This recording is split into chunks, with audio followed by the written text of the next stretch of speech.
আমাদের সিলেট ভ্রমণের যাত্রা শুরু হয় বগুড়া ঠনঠনিয়া বাসস্ট্যান্ড কাউন্টার থেকে। আমরা যাচ্ছি এসআই এন্টারপ্রাইজের বাসে করে। আমাদের বাসের সময় ছিল সন্ধ্যা 7:45, আর আমাদের ভাড়া পড়েছিল 1100 টাকা করে। যদিও তাদের ভাড়া রেগুলার ভাড়া 1200 টাকা। এটা হয়তো এখন একটু অফ সিজন চলতেছে, এই জন্য আমাদের কাছ থেকে 100 টাকা কম নিয়েছে। যাওয়ার পথে তারা হানিফ ফুড ভিলেজ এবং ভৈরব পার হয়ে পানসি রেস্টুরেন্টে তারা দুইবার বিরতি দেয়। মাঝখানে আমাদের গাড়ির একটু সমস্যা ছিল, যার কারণে একটু লেট হয়েছিল। তারপরও এসআই গাড়ির সার্ভিসটা অনেক ভালো লেগেছে। আমরা হুমায়ুন চত্বরে নেমে পড়ে একটা লোকাল সিএনজি করে আমাদের গন্তব্যস্থল দরগা গেটের কাছে যাই, যেখানে আমাদের হোটেল নেওয়া ছিল, হোটেল অর্চিড গার্ডেন। এখানে আমরা 2 রাত্রের জন্য হোটেল নিয়েছিলাম। এই যে হোটেলে আমরা এখন প্রবেশ করব। হোটেলটা মোটামুটি ভালো। আমাদের কাছ থেকে 1600 টাকা করে পার ডে নিয়েছিল। রুমে এসি, ফ্যান সবই ছিল। 24 ঘন্টা আমরা ওয়াইফাই পেয়েছি। আমার কাছে খুব ভালো লেগেছে, যদিও রুমটা একটু পুরাতন মনে হয়েছে, বাট অনেক ভালো ছিল। বাথরুমটাও ভালো, যথেষ্ট। আমরা এখানে 2 দিন ছিলাম। আমরা হোটেল থেকে ফ্রেশ হয়ে চলে আসি সিলেটের বিখ্যাত পানসি রেস্টুরেন্টে সকালের খাবার খাওয়ার জন্য। সকাল সকাল এখানে অনেক ভিড়। এখানের খাবারের মান অনেক ভালো, যার কারণে সবাই খেতে আসে। আমরা সকালে খিচুড়িটা অর্ডার করেছিলাম। এটার প্রাইস করেছিল 70 টাকা। অনেক খাবার আর কি, একজনের জন্য সকালবেলা যথেষ্ট আমার কাছে মনে হয়েছে। দাম অনুযায়ী অনেক বেটার। খাওয়া দাওয়া শেষ করে আমরা এখন যাব আম্বরখানাতে। আম্বরখানা থেকে আমরা ভোলাগঞ্জ সাদাপাথর যাব এই বিআরটিসি বাসে করে। বিআরটিসি বাসের ভাড়া পড়েছিল 75 টাকা পার পারসন। এটি আম্বরখানা থেকেই ছেড়ে যায়। এটা আধা ঘন্টা পর পরই এই বিআরটিসি বাস পাবেন। তাছাড়া অন্যান্য বাস, সিএনজি করে আপনারা যেতে পারবেন। আমরা এখান থেকে রওনা দিয়েছিলাম 10টার সময়। 10টার সময় রওনা দিয়ে আমাদের পৌঁছাইতে সময় লেগেছিল প্রায় 1 ঘন্টা, প্রায় 1.5 ঘন্টার মতো। যদিও এটা লোকাল সার্ভিস ছিল, এই জন্য একটু সময় বেশি লেগেছে। যাওয়ার সময় আমরা মালিনীছড়া চা বাগান দেখতে পেলাম। আমরা এখানে বিকালবেলা আসব।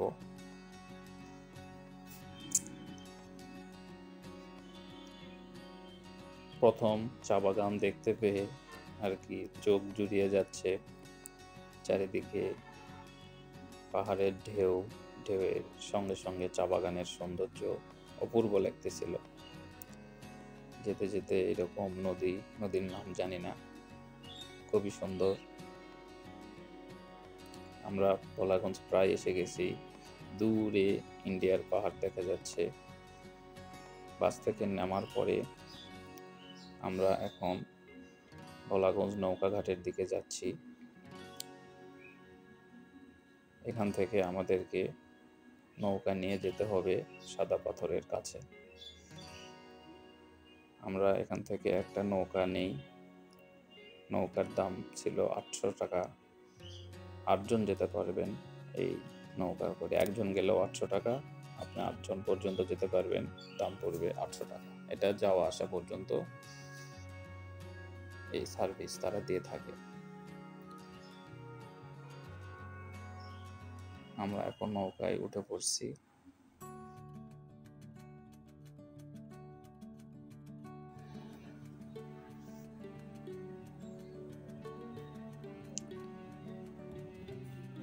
নৌকা থেকে চারিপাশের সৌন্দর্য দেখতে দেখতে আমরা এখন ভোলাগঞ্জ সাদা পাথরের কাছাকাছি প্রায় পৌঁছে গেছি।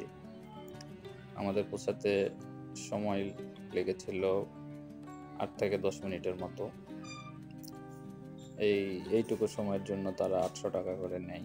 এটা তাদের একটা সিন্ডিকেট, এছাড়া আর কিছু নয়।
আমরা ঘাটে নেমে পড়ি।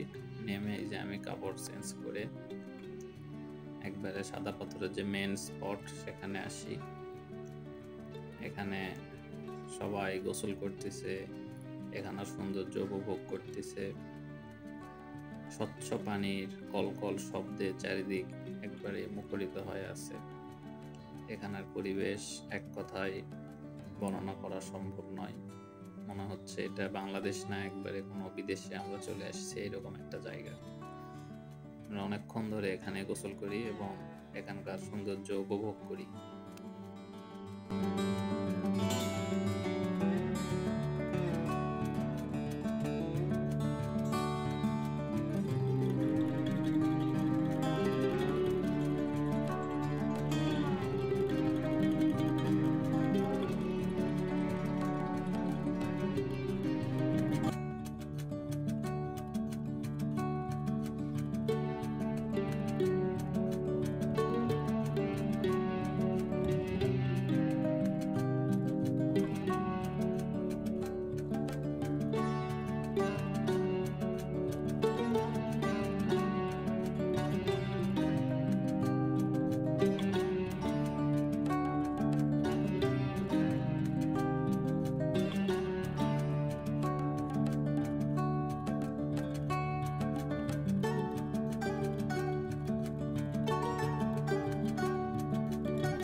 টাকার বিনিময়ে এখানে কাপড় চেঞ্জ করারও সুব্যবস্থা রয়েছে।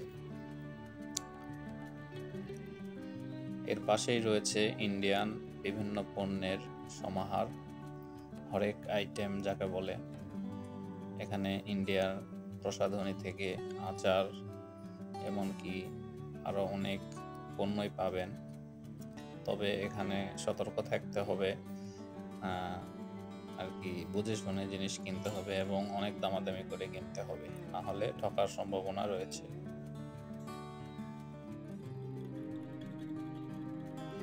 সৌন্দর্য উপভোগ করতে করতে আমাদের যাওয়ার সময় হয়ে গেছে, শেষবারের মতো দেখে নিলাম।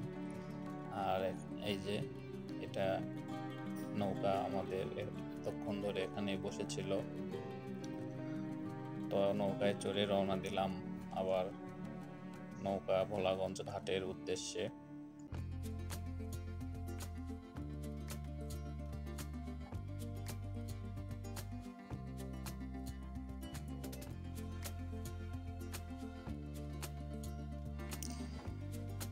কিছুক্ষণের মধ্যে আমরা পৌঁছে যাই ঘাটে এবং ঘাটেই খেয়ে নিলাম আজকের দুপুরের খাবার।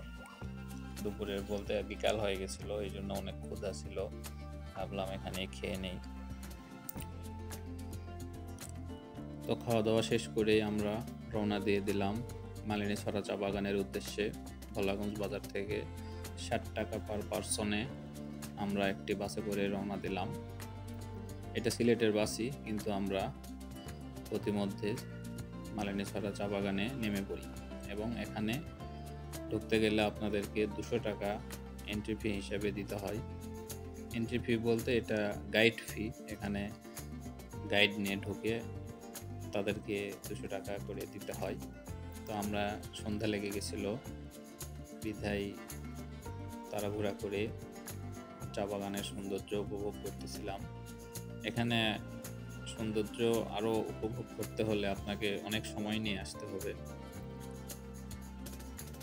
চা বাগানের সৌন্দর্য আসলে ক্যামেরায় যতটা না সুন্দর, নিজের চোখে এর সৌন্দর্য উপভোগ করা এক অন্যরকম মজা রয়েছে।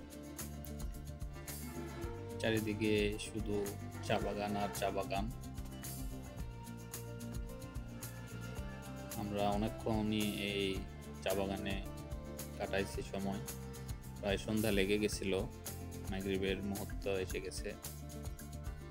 এটা হচ্ছে চা বাগানের মূল স্পট,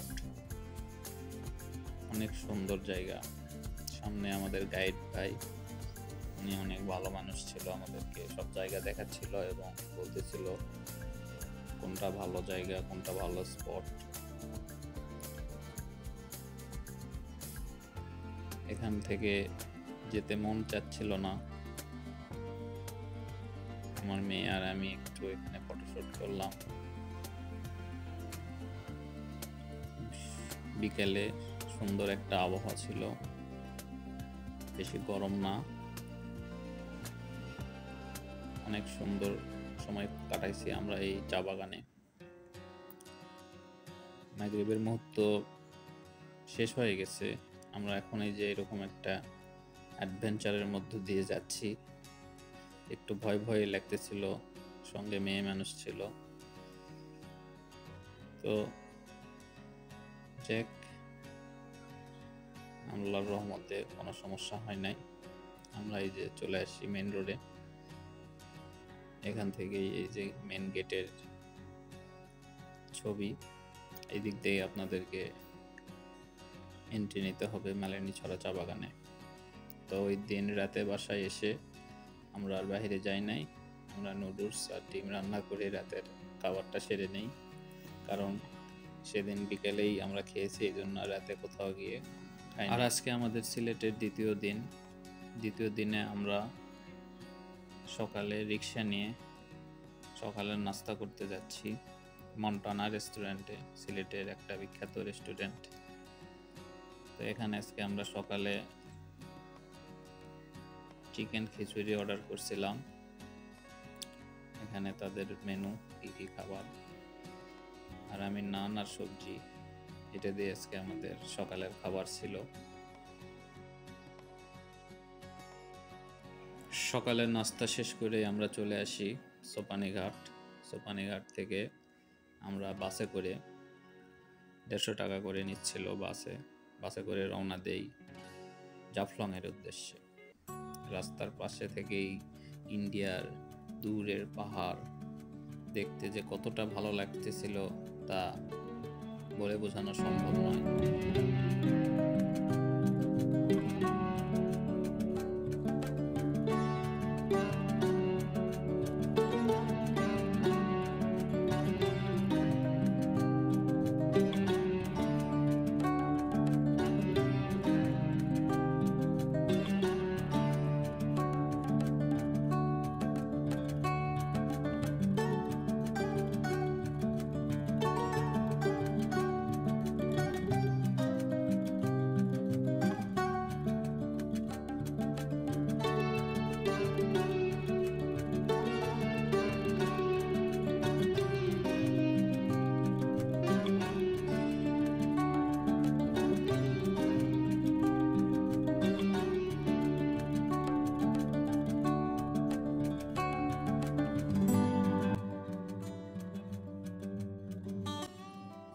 পৌঁছে গেছি।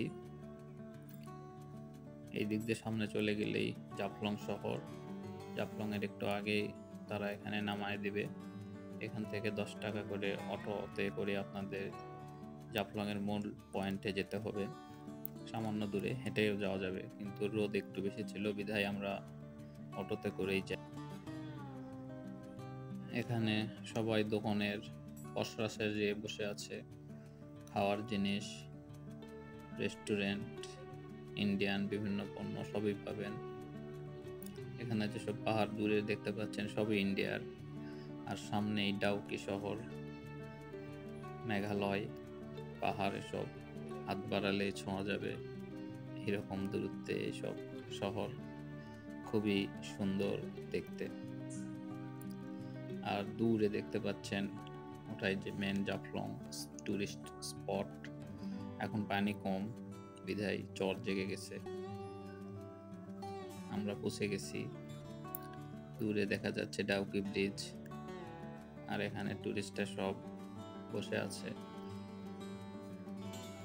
এখানে ইন্ডিয়ার বিএসএফ, বাংলাদেশের বর্ডার গার্ড সবাই পাশাপাশি থাকে।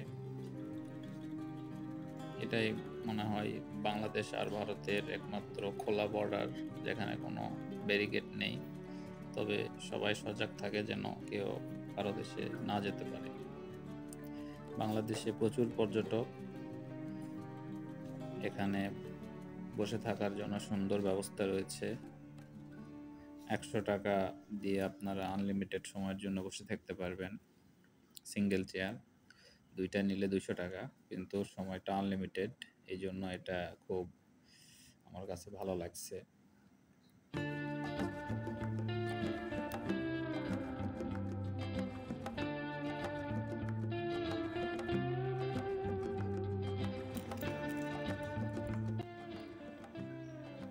আমরা এখানে গোসল করতে নেমে পড়ি। আমার মেয়ে একটা টিউব নিছে, সে খুব মজা করতেছে। এখানে ছোট বড় ছেলে মেয়ে সবাই গোসল করতেছে। বাংলাদেশিরাই গোসল করতেছে, ইন্ডিয়ানরা কেউ গোসল করে নাই। ওরা নৌকা দিয়ে ঘুরতেছে। এই যে দারুণ একটা সময় পার করছি আমরা এই জাফলংয়ে। স্বচ্ছ পানি, একবারে পরিষ্কার। দূরে ডাউকি ব্রিজ। পানি ঠান্ডা ছিল, আবহাওয়া গরম ছিল, এই জন্য ঠান্ডা পানি আরো ভালো লাগতেছিল।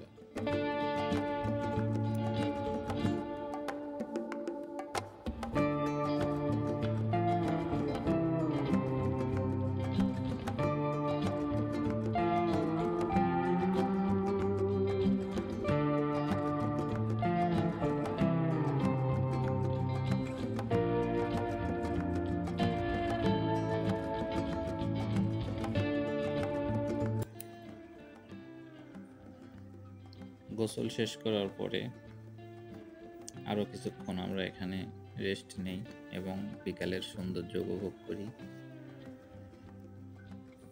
গোসলের পরে ক্লান্ত শরীরে স্নিগ্ধ বিকালে আর এই মনোরম দৃশ্য উপভোগ করতে করতে আমাদের সময় কখন কেটে যায় আমরা বুঝতেই পারি না। সেই সকালে এসেছি, এখন বিকাল। সারাদিন এই জাফলংয়ে কাটালাম, তারপরও মনের খোরাক মিটছে না। এখানে ফাস্ট ফুড, বিভিন্ন খাবার দাবার পসরা সাজিয়ে সবাই বসে থাকে, আপনারা খেতে পারবেন।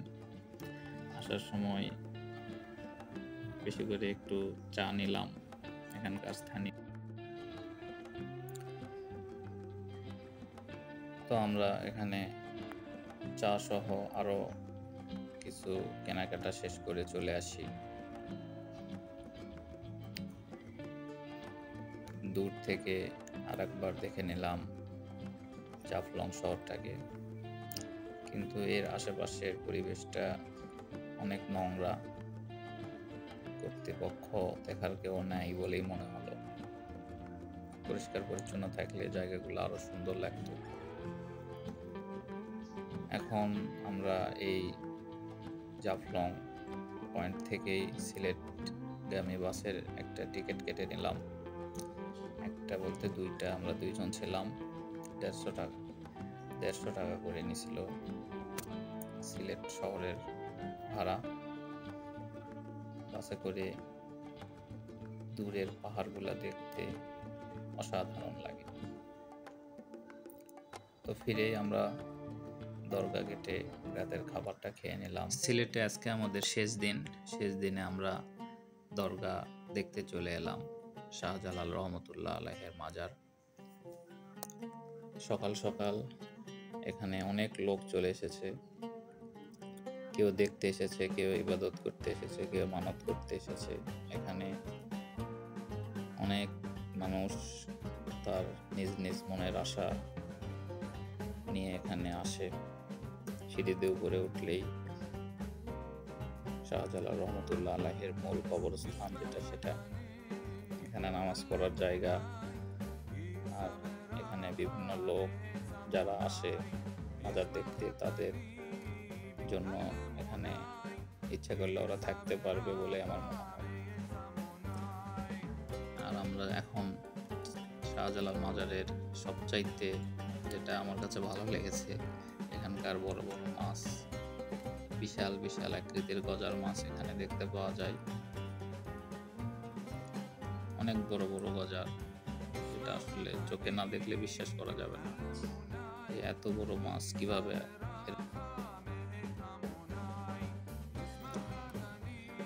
ছোট্ট এই ঘরে গজারকে খাওয়ানোর জন্য তারা এখানে মাছ বিক্রি করে। এটাও তাদের একটা ব্যবসা। ওখান থেকে ছোট ছোট মাছ কিনে মানুষজন এখানে গজার মাছদেরকে দেয়। এখানে অনেক কবুতর। আমরা একটু কবুতরের খাবার খাওয়ালাম। কবুতরগুলো অনেক মিশুক মনে হলো, তারা ভয় করতেছে না। সবাই এভাবে খাওয়াচ্ছে দেখে আমরা একটু খাওয়ালাম।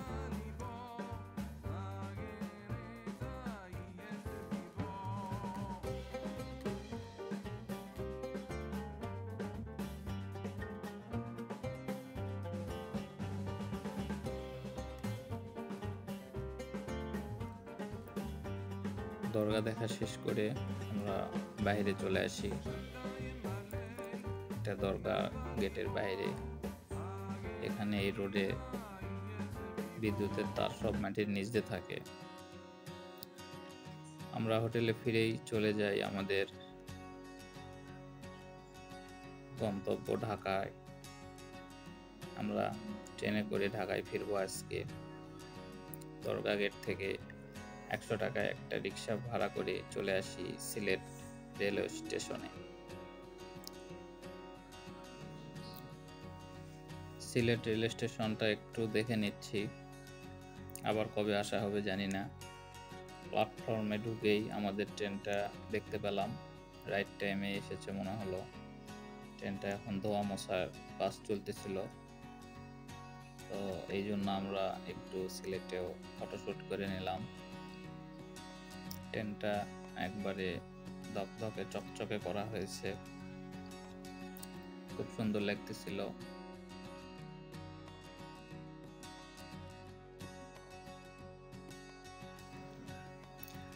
আমাদের ট্রেনটা ঠিক দুপুর 12টায় ছেড়ে দিল, একবারে অ্যাকুরেট টাইমেই ছেড়ে দিল।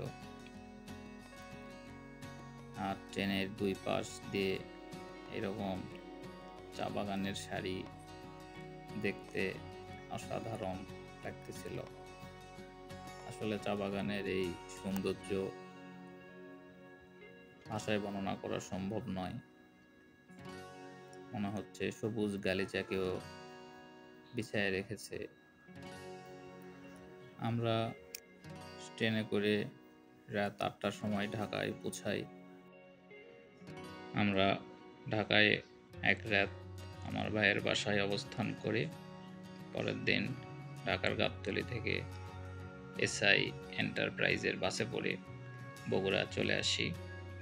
এই আমাদের সিলেট ভ্রমণ ছিল বগুড়া থেকে। আপনারা যারা আমাদের ভিডিও দেখছেন সবাইকে অসংখ্য ধন্যবাদ আমার ভিডিওটা দেখার জন্য। সবাই ভালো থাকবেন। আল্লাহ হাফেজ।